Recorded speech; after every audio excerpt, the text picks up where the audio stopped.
Welcome back to the Cream City Club podcast. I am Spencer Michaelis, and I'm here again with Gunnar Amelunk. Gunnar, how are we doing today after that tough in-season tournament semifinal loss for the Bucks?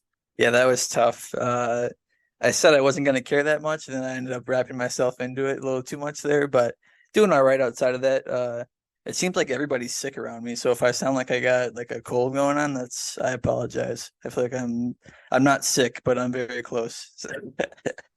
Yeah, I'm kind of in the same spot. I feel like my voice isn't right at the moment, but I don't feel sick myself, but I feel like I'm like congested or something. I don't know what it is, but if we sound weird, Don't that's make it it. all about you. Sorry. Yeah, sorry. No one cares about my health. Um, if you guys are listening and haven't yet subscribed, please take a moment to do so on whatever platform you're listening on and rate us 5 stars.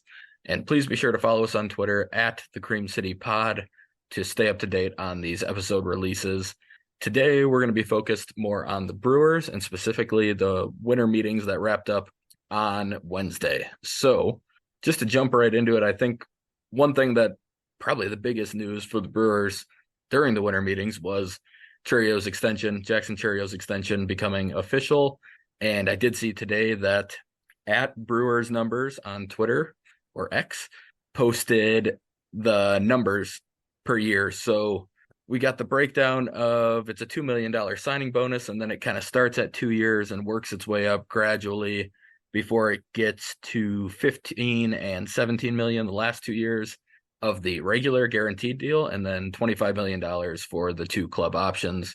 And both of those have $2 million buyouts. So those buyouts are probably where we got the 84 million total instead of the 80 million that was kind of floating around.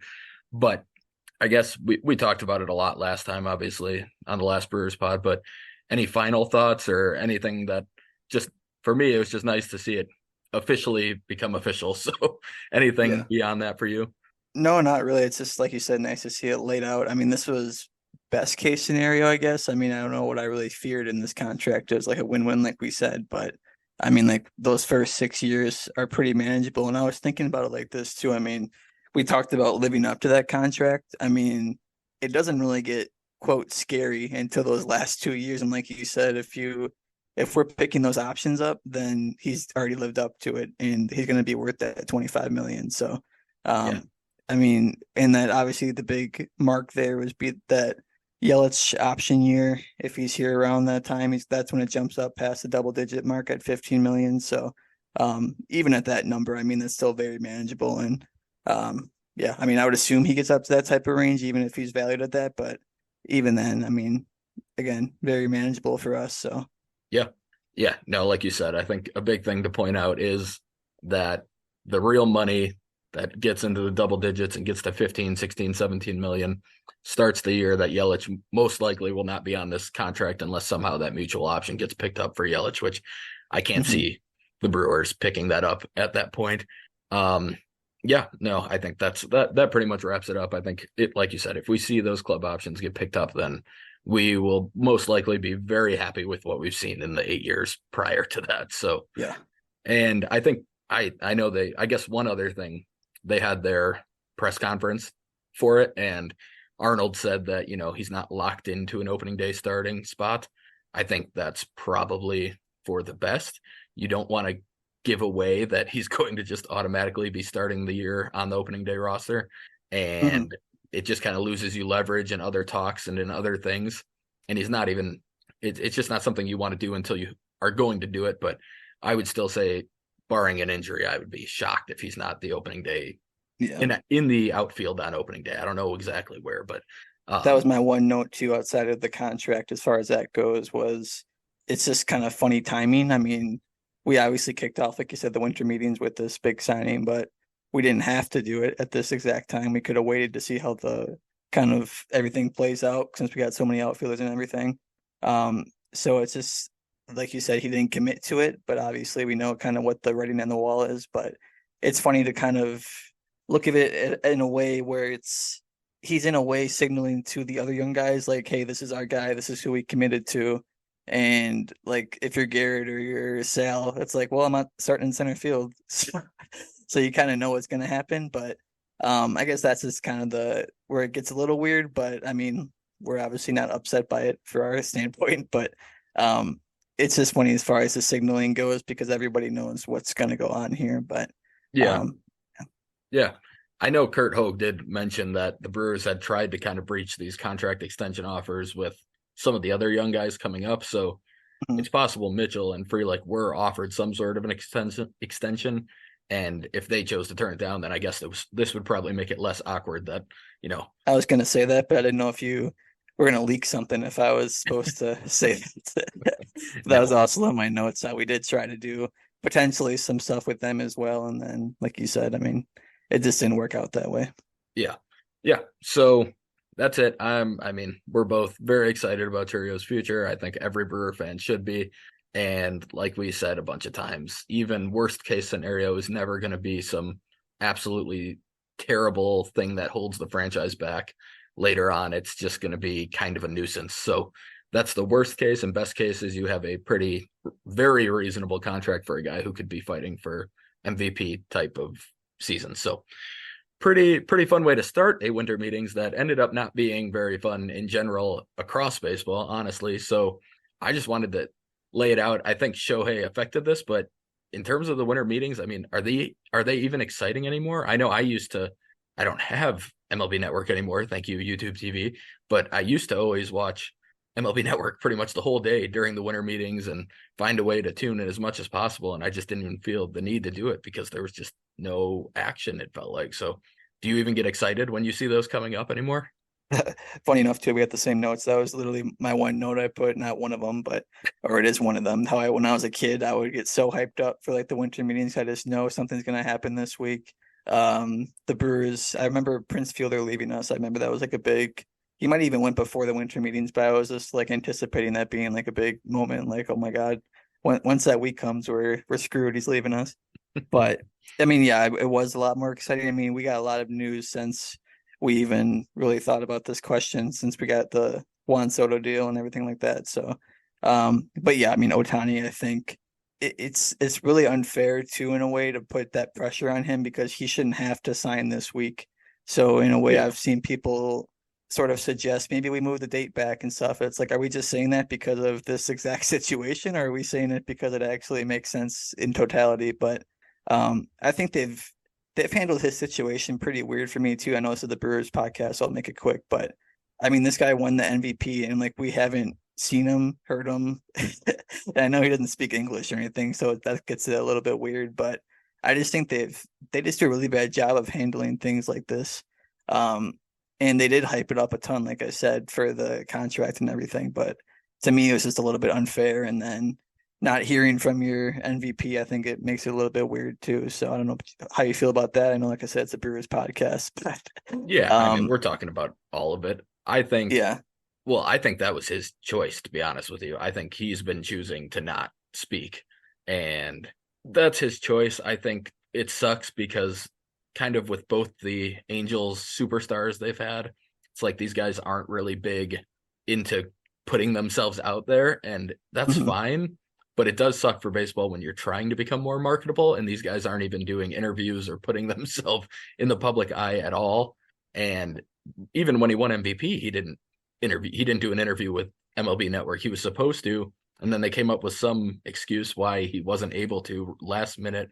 So he's trying to make this super secretive. I know we had the Dave Roberts thing where he mentioned that they met with him, and then everybody freaked out about no one's supposed to talk about meeting with Shohei because he's, he just wants it to be a complete secret. And to me, I don't know, that feels like you're getting a little overboard, but I do want to go on the record saying I heard the Cubs met with him multiple times, and I think we need to make that public and make sure that gets out there as much as possible so that they get in trouble for that. But um no, I don't know. The whole thing has been weird.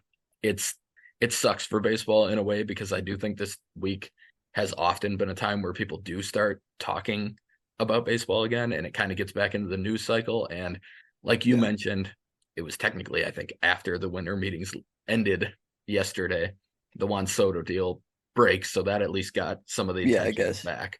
But I mean, most of it was like Craig Kimbrell signing with the Orioles, and I mean, Wade Miley signing with the Brewers was one of the bigger, I mean, it was one of the bigger money moves. So I think we can talk about that a little bit. We had mentioned when Jack was on that we didn't really know what was going to happen with him. We thought he might be retiring. We did talk about how he kind of makes sense with the Brewers because of the defense that's played behind him when he's on this team compared to what he might get from other franchises if he left. And I think based on what we heard from Wade and on the money, I think that did play a big role in him specifically coming back to the Brewers. He even demanded, or he even has I think a 10-team no trade clause and a kicker if he gets traded, so that a team has to pay him more money if he gets traded. So I think he made it very clear that he wants to be in Milwaukee, which I always think, I mean, that's for me, I love when a player is just like, yeah, this is where I want to be. And whether it's baseball related or to the city, like that's always a fun feeling considering how many people haven't wanted to be in Milwaukee over the course of our lives. But I don't know. I mean, 8.5 million or 9.5 million guaranteed basically for him, for a guy who has put up really, really good surface stats whenever he's been healthy for a while now. I'm very happy with the signing. I don't know if you have any thoughts on it. Yeah, I mean, I touched on most of my key points in that Jack episode, like you said. I mean, you can't get mad at depth. There wasn't that much money.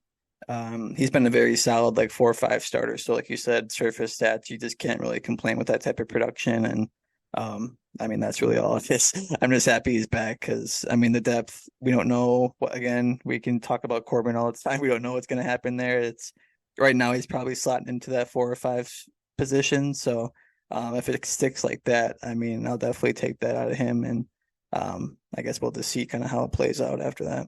Yeah. I mean, it was a 3.13 ERA last year. He had the best ERA of any starter on our.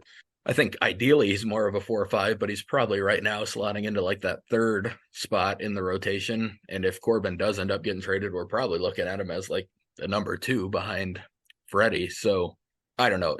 It's cheap. It's very reasonable. And it's a guy who I think not just on the field, but off the field, I think he's kind of seen as one of the best teammates in the clubhouse. And I think players just really gravitate towards him. And I don't know. I think that part of it is almost as big as what he's going to bring to the pitching staff because guys that just rave about Wade Miley. And I think a lot of people have said like, hey, he's going to, or he should be a coach when he's done because he just that's GM Wade Miley to you. He's the GM apparently calling all the trades last year. Yes. Yeah, he does. Yeah, he's going to be I'm sure he's already all over Matt Arnold telling him to make a trade and do all this stuff. And he might be able to push something. Maybe we get something because of Wade Miley, but no, he's just a fun dude. I enjoy his interviews and stuff. He just seems like a nice guy who is really appreciative of everything that's happened since he came back or since he came to Milwaukee in 2018 when his career looked like it was over. And now we're 6 seasons later and he's signing for about $10 million and still kicking. So, I mean, I think not to go on too big of a tangent, but kind of to lead into the next pitcher we signed. If I were a pitcher that was trying to kind of resurrect my career and the Brewers came calling, I would have a very hard time saying no to them, even if maybe the money wasn't at the same level as other teams, because we've just seen it a lot over the years. They're able to figure out ways to, like I said, kind of resurrect the career of guys. We saw it even on that 2018 team too. I mean, Yelich Chassin all of a sudden was putting up a mid-3s ERA, and you've seen it with Jordan Lyles, who can't pitch anywhere else but Milwaukee, and he puts up great numbers when he's with the Brewers. And I don't know. It's just, if I were in that situation, I would be looking to sign with a team like the Brewers to give myself the best chance to keep going. And so that kind of leads me right back into the Joe Ross signing, which he has not really pitched for the last 3 years. He pitched in 2021, but he's been hurt a lot the last few years. And he just came off his second Tommy John, came back at the end of last season, pitching in the Giants organization, only got a few appearances in, but he did show a kind of really a velocity on his fastball that he had never shown. He had always been kind of in that 92, 93 range, and he came back last year, and it was a small sample size, and it was out of the pen, so you got to keep that in mind. But he's more in that 95 to 96 range, which is pretty interesting to me. And a guy who when he was a rookie for the Nationals, which is now somehow almost 9 years ago. But he put up really good numbers that year. He had some other solid seasons, nothing spectacular or anything, but just another kind of depth type of signing. For me, I'm going to be curious if they signed him to a true minor league or a true major league deal, or if it's more of like a split contract where he makes a certain amount if he makes the major league team and a certain amount if he's in the minors. Mm-hmm. The fact they haven't really announced it makes me think it might be something more along those lines, but it's also possible there are physicals involved for a guy who's been hurt so much. But I know you were just looking him up a little bit. You have any thoughts on Ross?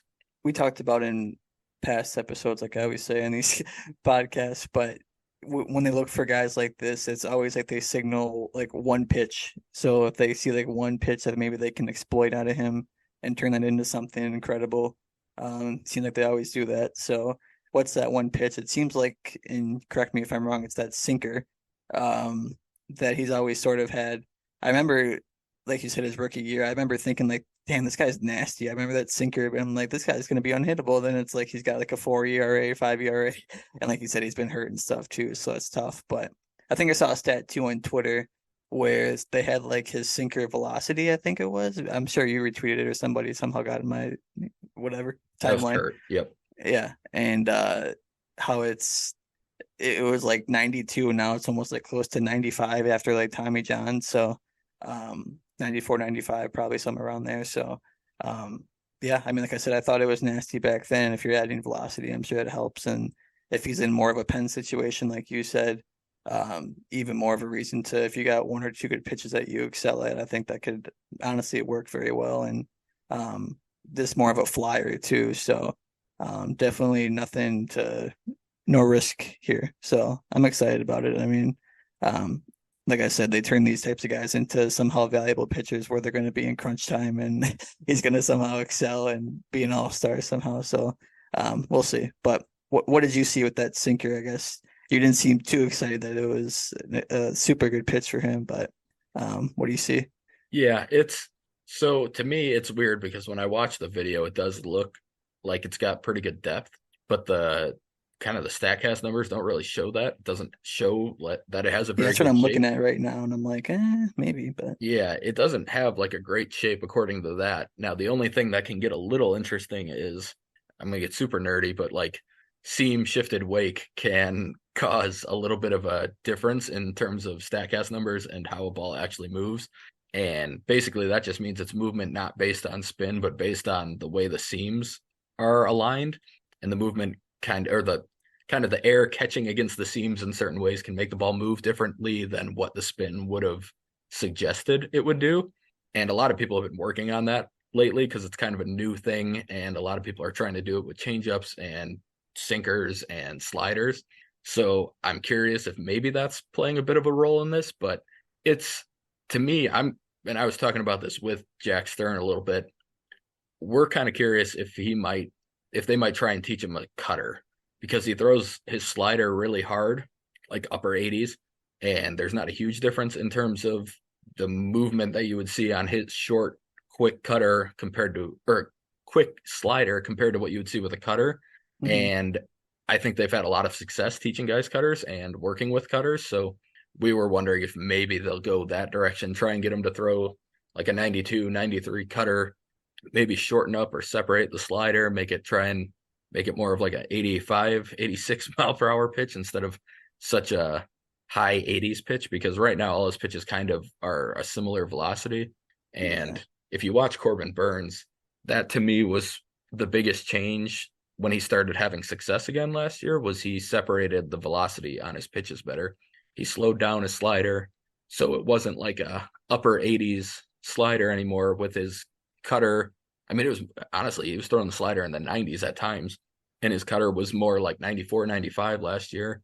Sinker around the same, changeup in the low 90s. The only pitch that had any separation between all of them was a curveball. So when he got the slider into kind of a different velocity band compared to the rest of them, that was when things started going a lot better. He still didn't throw it enough, and he still didn't mix his pitches well enough, but he did pitch a lot better once he did that. So I'm curious if they're going to try and go that route with Ross. That's probably the way I would lean right now, and I would try to teach him that cutter and try and maybe get him to spin the slider a little bit differently or take something off of it somehow. But yeah, it's like you said, it's an interesting depth signing. Somebody that if it is a true major league contract, I'm still not sure he would make the team out of spring because right now they only have like 4 optionable pitchers on the entire staff. Mm-hmm. And like Hobie Milner's one of them, and he's not going to get sent down. Abner Uribe, I don't think is getting sent down. I can't remember the other two, but McGill, which he could be. I mean, you could see it. He had a really nice run, but I could see them sending him down if they have to. But like, they're going to be up against a roster crunch with these pitchers, and you never know. There's a whole offseason left. You could make a trade. You could do all these things with any of the depth that they have. So, but if it stands the way it is right now, and Ross would have to have like a really good spring and show a lot of what they're looking for, I think, to actually make the team, even if it is a major league deal. But you never know. They made Bryce Wilson look really good last year, so I'm excited to see it. True. More of a question for myself. I'm going to cut you off. Sure. Because he throws, I'm looking at that last 2021 season here. He threw a ton of sinkers. So in your opinion, do you think that's an issue, or do you think he should just, like you talked about the cutter and things like that, should he mix it up more? Because the sinker's not that great, like you said.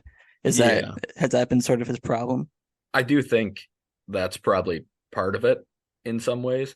It kind of reminds me of Hauser. Like Hauser. That's who I was thinking of too. Hauser's sinker is better, but Hauser's sinker isn't like some absolute elite pitch that I think the Brewers kind of made it out to be for a while. Mm-hmm. And they just got so sinker heavy with him.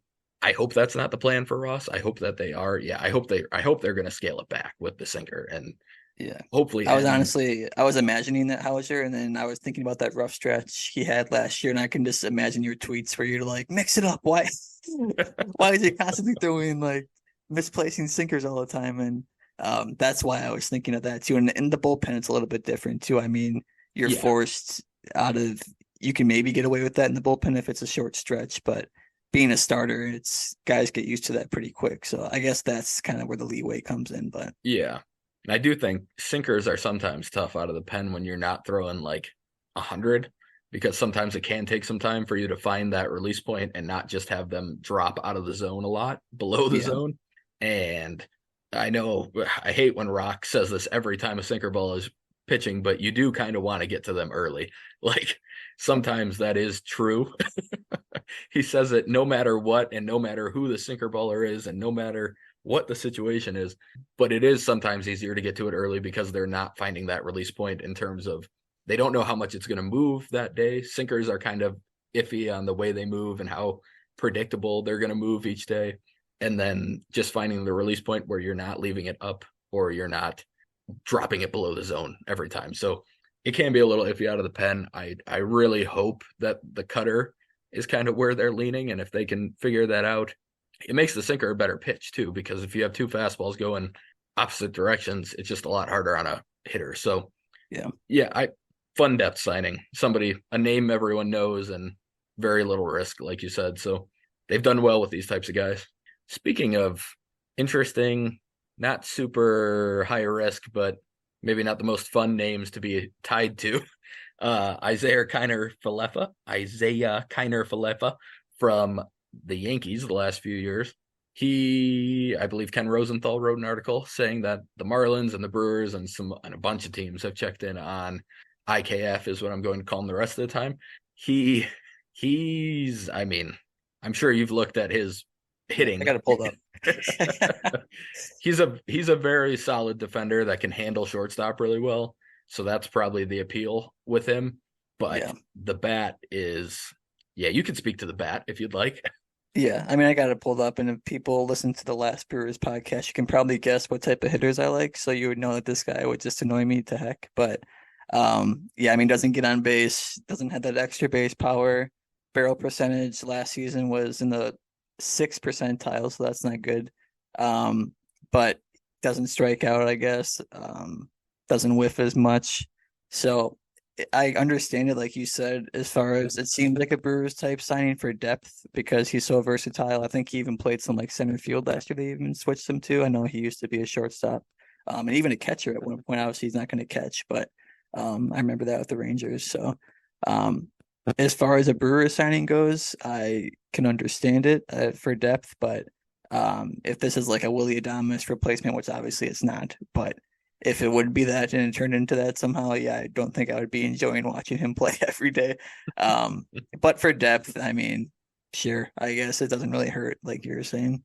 Yeah, if I am watching Bryce Turang and IKF up the middle every day, I'm not gonna be having much fun this season. Yeah, But if he is kind of in that, I mean, if he's in Turang's role, honestly, where he's more of like a utility guy, or I should say in Turang's ideal role, where he's more of an utility guy. Right now, Turang's probably still starting. Don't think we want that either, but he is a good defender. He's hit in the minors before, but it's mostly just gonna be like spray the ball around, yeah, kind of like you said. He doesn't walk much. There's yeah. not a ton to be It's a excited little about bit with him. better than I thought. I guess I shouldn't say he doesn't walk, but I thought it was a lot Yeah, worse than it was. But yeah, he doesn't walk, I guess, in general. But I thought it was like horrendous numbers, but it's okay, I guess. It's below average for sure. yeah, like 8%, I believe, is what I saw earlier. So Yeah. he's he's fine. It's not like I said, nothing exciting there, but if they got him for cheap and you never know, maybe he figures some things out offensively. There have been guys who have he was a pretty big prospect at one point. I mean, he was somebody that people did like as a hitter. So maybe he's a late bloomer. He's only 28. We've had it honestly he kind of reminds me of Jace Peterson before the Brewers got him minus the walks. So who knows? Maybe you get something out of him, but not something I think either of us would be thrilled with if we happen to come No. to an agreement on that one. I don't know. I've been trying to come up with some things that like some other players that the Brewers might be interested in as depth types of guys. And this free agent class just is not very fun. I gotta say, the Wade Miley was like originally one of the only guys from that lower tier that was all that interesting, and most people are just kind of I see him as minor league free agents that you kind of hope you get something out of. But I think if the Brewers are going to improve, and we were texting about this earlier, or if they're going to add much payroll beyond this, I think it's going to have to be in a trade. I don't think there's all Hmm. that much out on the free agent market that the Brewers are going to be super interested in. Um, we talked about Carlos Santana a little bit on that Jack one. I could see him more and more as the time goes by coming back on a 1 year deal. I would not have a problem with that. I think that would kind of shore up. It would give you a steady person kind of to hit sixth in your order and play a solid first base.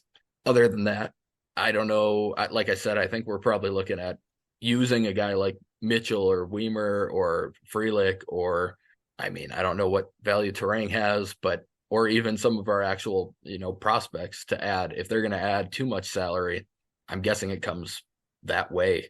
Hmm. Do you have any thoughts on? I know we were looking at the numbers earlier today. It's only around 105 Yeah. million right now for payroll. It's usually been in like that 120, 130 range use Hmm. the last few years. So I guess my question for you is do you think they're going to get closer to that, or do you think they're going to sit around this 100 million and kind of go into the season with a bunch of young guys playing? Yeah, they're in a weird spot because if it was just me with no backlash or anything, I would just sit back and then trade and roll with the young guys. But Mark is probably shivering a little bit, thinking about, oh my God, people are going to say I didn't spend money again, and we're going to roll with the same young team. Um, I think the smartest thing to do is just let it kind of naturally happen, wait for a nice trade to happen. I've seen people throw out like trading Tyrone. I think we talked about that last episode. I guess if you can flip him and turn him into that type of like a Carlos Santana player, I guess like sort of makes sense a little bit if you can keep some of the young guys then. But yeah, I just see it more as a trade, and I got the free agents pulled up too. It's nothing that I would want to spend money on, even if it's like a 1 year type of deal. I mean, Reese Hoskins we talked about is still out there, that type of guy. Um, Otherwise, no, I just don't really see anything like that happening. But um, yeah, She just signs Shohei. I don't know why they don't do that. yeah, that's Jump probably why into he's those. waiting. He's hoping. Yeah, he's waiting for this offer from the Brewers so that he can make his final decision. Um, Kind of along the lines with the roster construction, we did have a Twitter question from Sam. I want to say Grabon. I'm not sure. but he or she asked, why is Yelich not even being considered for first base? Is it because of him or is it because of the team liking other options? So I don't know if you saw, I can't remember who wrote it now. It may have just been an Adam McCalvey piece actually Mhm. talking about it with Matt Arnold. They had a conversation with Matt Arnold, and he said that Yelich playing first this year was not even under consideration. Okay. Yeah, So I saw the ending quote, but I didn't read the whole article. yeah, okay, yeah, I mean that was the gist of it. I don't remember what Yeah. else was in it really, but that was the main piece that I took away from it. Do you have any thoughts? Do you think that is because they don't think he can, or because they think it makes more sense for other people to be there? I think it's a tough. We were sort of asking for this because it was looking really bad in left field just over a year ago. And then all of a sudden he has this like resurgence, quote unquote, where he's all of a sudden it's average to slightly above average. I guess I didn't look at the numbers by the end of the year, but for most of the year he was above average somehow. And then we were like, oh no, is this meaning that he's going to be in left field for the time being? Uh, on paper, I would like to see him at first base. I think he was drafted as a first baseman, or He he was. definitely had, yeah, he was at the very least going between the two, even if they thought he would be an outfielder at that point. So I think he could do it. We didn't think Ryan Braun could do it for sure, and he did it. So um, He he was did it. I there. didn't. I said he did it. I didn't say he did it well. Um, and even then, he didn't do it a ton, even when we No, did it. So it's like one um, month. yeah, I mean, even if I think I wouldn't like the door closed, like if he could just kind of do that and we can kind of lead into it a little bit later in his career, that'd be nice. Um, and just more flexibility for us too. But it is weird how the doors is kind of completely closed on it. That's the only thing I can come up with is that he had a decent year and he doesn't want to move, and they're just kind of respecting his wishes a little bit. Or maybe we do have somebody else planned at first base, and we got Tyler Black coming, Wilkin. I mean, we're going to need guys in the corners, so that could Yeah, also be it too. I think that's probably part of it. I will say, end of the year, he still ended up in the 84th percentile for outs above average, That's just nuts. but he ended up in the first percentile for arm value, and that left him in the Yeah, 23rd percentile for fielding run value. So while he did a good job like tracking down fly balls, yeah. he did not do anything else very well out there. So it was definitely a huge improvement in terms of that. Like his routes and his jumps and everything were much, much better. But he, with the arm he has and with his inability, I mean, he kind of just butchers ground balls a decent amount and stuff, which perhaps that's part of the reason they're worried about him at first base. He's not True. very good on grounders in the outfield, so that might be an issue on the infield. But I don't know. I think some of it is probably they do want some stability in the outfield where they have somebody that they at least know.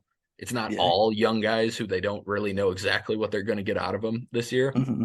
And Yelich kind of provides that. And then, like you said, I think Tyler Black, even Brock Wilkin, maybe someone like Carlos Santana, there's going to be a lot of guys that they probably want to give looks at first base. And I could see even, William Contreras ending up getting some time at first base or whoever his backup catcher is to help get them off their feet once in a while. I think they just wanted to leave options open. And I'm guessing it didn't sound like they were closing at as a possibility in the future. Just right now, they don't view it as something they want to do in 2024. So, like I said, like we've said a number of times before, we hope that eventually he gets that look, and that eventually he does end up kind of. I, I I'm hoping he's more of a first base DH by the last few years of this contract than he is an Hmm. outfielder. But for now, if he's catching fly balls that he at a better rate than most, like it's fine. Do you have any other thoughts on the Yelich at first base? I think we kind of got through No. everything there. My personal opinion is, yeah, I would like to see it, but I also we talked about last episode. I like Tyler Black. I like Brock Wilkins. So the door is going to be closed on somebody if you kind of move all that around. So it's fine for this year, and as long as the door is not completely closed, like you said, for future years, we'll probably be all right. So Yeah, I agree with that. So, kind of a more fun question to wrap things up here. So, we heard yesterday, as of when we're recording this, that Pat Murphy, Craig Counsell, and David Stearns were on the same plane ride to the winter meetings out of Milwaukee, which, first of all, I was curious why Stearns was flying out of Milwaukee. I'm guessing he just still Hmm. has his house in Milwaukee and is kind of splitting time at the moment. But that part was the most surprising to me. I mean, I could see Counsell flying out of there, but I didn't get the Stearns part. But either way, those three were on a plane ride together. Apparently, it was very friendly and everyone was happy. So that's kind of a bummer. It would have been way more fun if there were punches thrown or something. But Yeah. whatever. Glad they stayed cordial, I guess. Um, but that kind of made us think of the famous Yelich plane ride when he first got acquired, which, if everyone remembers, was basically the day before Brewers on Deck at the Hmm. time when they were doing that, and that was actually cool. And now they do some stupid stuff at a bar or whatever. But when they were doing Brewers on Deck, and he Mark Ananasio and his son asked if he wanted to come on their plane to Milwaukee, and that was the day he met Ryan Braun because he was on the plane, and then they stopped in Arizona and picked up Robin Yount and Bob Uecker. So Yelich kind of got the full the full Milwaukee Brewer experience. The very first day, he met pretty much the most legendary Brewers you could meet, day one. So we were thinking, Brewers, either past or present, which ones would you want to be stuck on a plane with? We'll say like a decently long plane ride. Like we're talking at least 3 or 4 hours. Yeah. So I thought about this way too hard to the point where I can't even come up with like a fourth, or I've got so many options. I think I want to lock in just a good player, and obviously my idol Ryan Braun. I gotta have him on the plane. But then you gotta mix it up a little bit. You gotta have some fun on there. How about the guy who cut his eye in 2011, Niger Morgan? I think Tony Plush. He's gonna keep it light. He's got probably some great stories. Thinking again, that same type of mix. I think a guy who would be a nice hang also could be a little bit more funny. Danny Vogelbach. I know people, Mr. Cheeseburger. I think Danny Cheeseburgers. I think they're calling him Oh in New yeah. York. Yep. Uh, Not anymore. He's gone now, but yeah, so that means they have to have great food on the plane ride too. So, before it even takes off. So that means we're eating good. And then like a Brett Suter, maybe if it gets, I don't know, it's getting too creative. That's where I kind of stop because now it's getting too loud in the plane. I can't sleep. Um, but who do you have? I assume it's along those similar type of lines, but it is. It is. I actually also considered food as part of my equation. So Braun did make my list as well. He's going to be my only overlap here, but Braun, I mean, that's the guy. Like that was our guy growing up.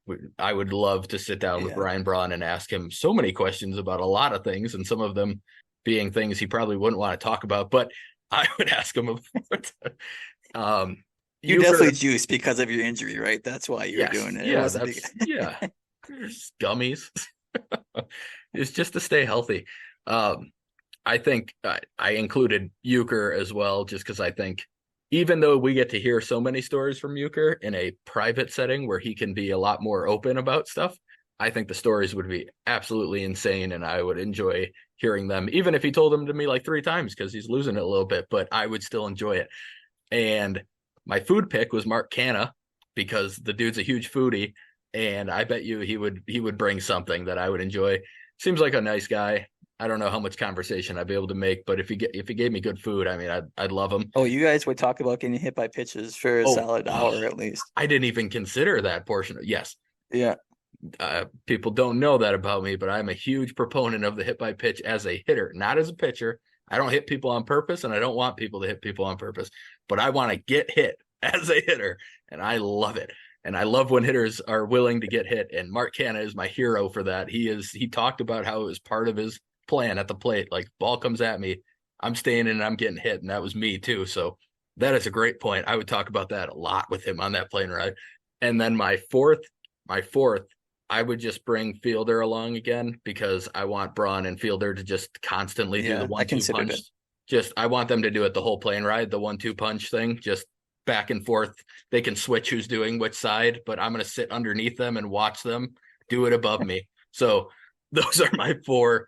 I don't know that there were so many people to pick. I Yeah. could have gone a completely different direction and gone with people who I just would have thought were fun, and that would have included a lot different people. But it was no, that was a good question. I know you threw that one on there today, and that was a really good Yeah, question. it hit me. Yeah. Yeah.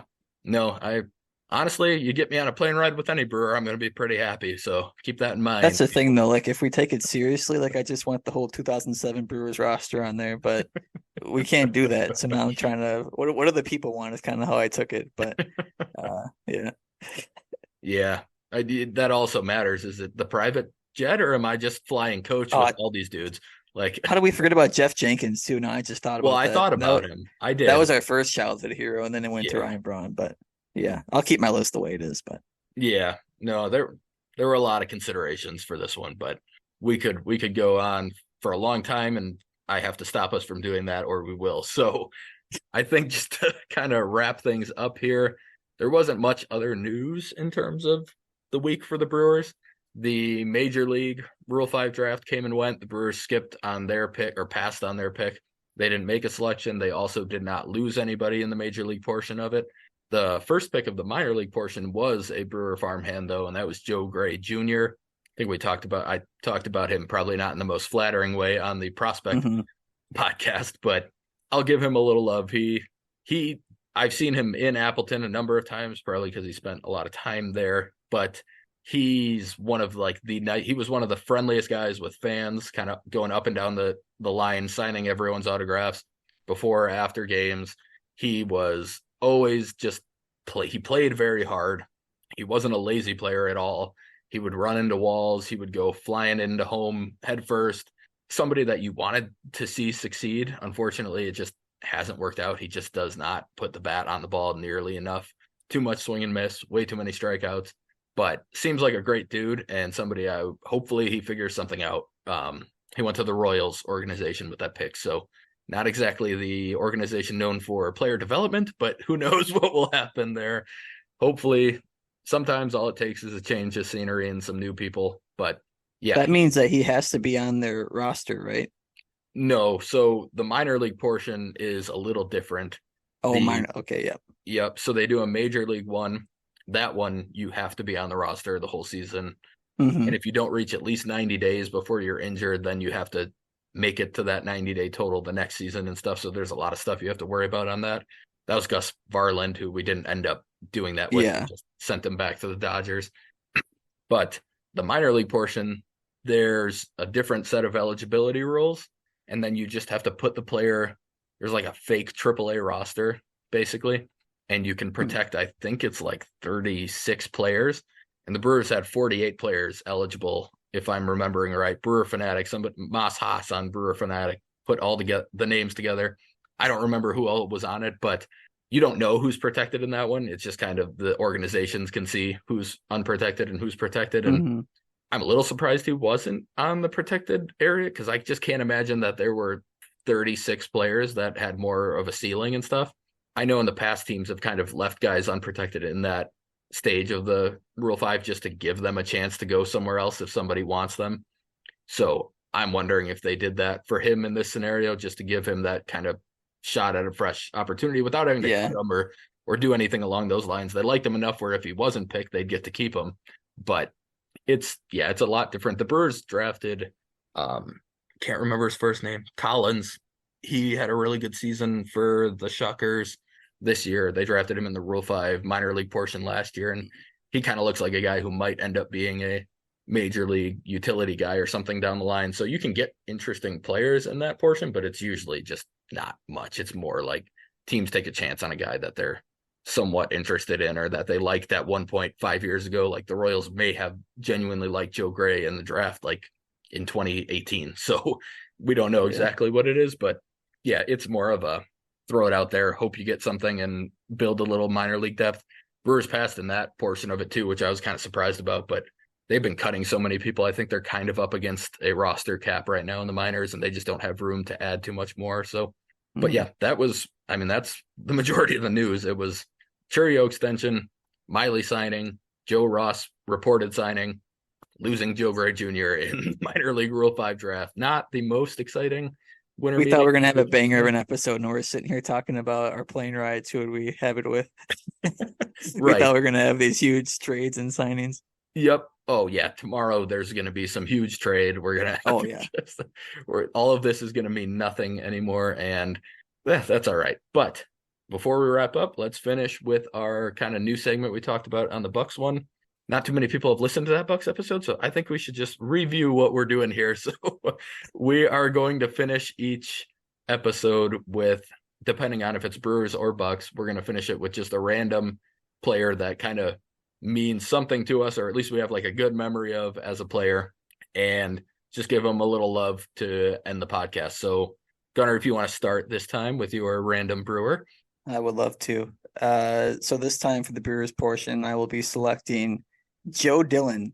I don't have a ton of memory of. I remember him playing for sure.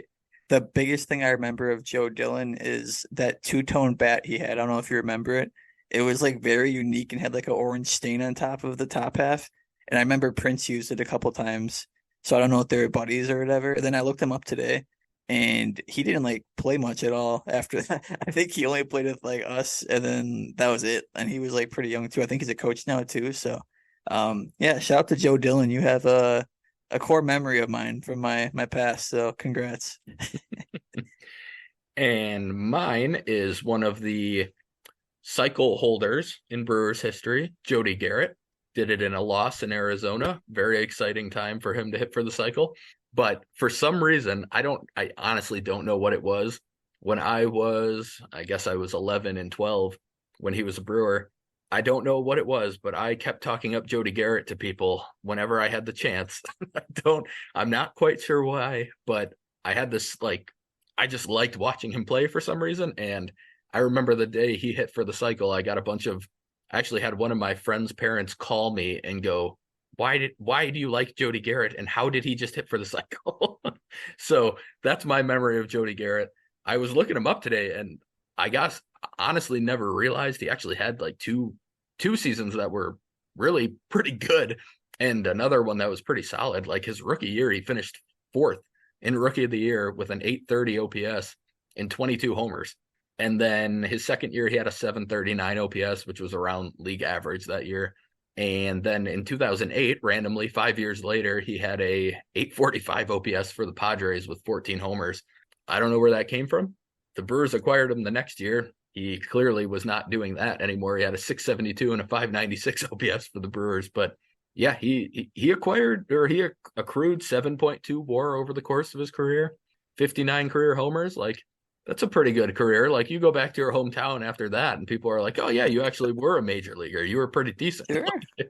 You weren't like, the guy who had 5 at bats or had a cycle one time but didn't do anything else. Like, he had a couple decent seasons." So Jody Garrett's my Brewer. For some reason, I loved him 13, 14 years ago, so I have to love him in 2023 as well. Yeah, that's how we're wrapping this one up. So for those of you who have not liked or subscribed on whatever platform you're listening on, please be sure to do that. And again, remember to give us a follow on Twitter at the Cream City Pod. And as always, please feel free to leave us feedback on how we can get better. Thank you all for listening, and we will see you next time.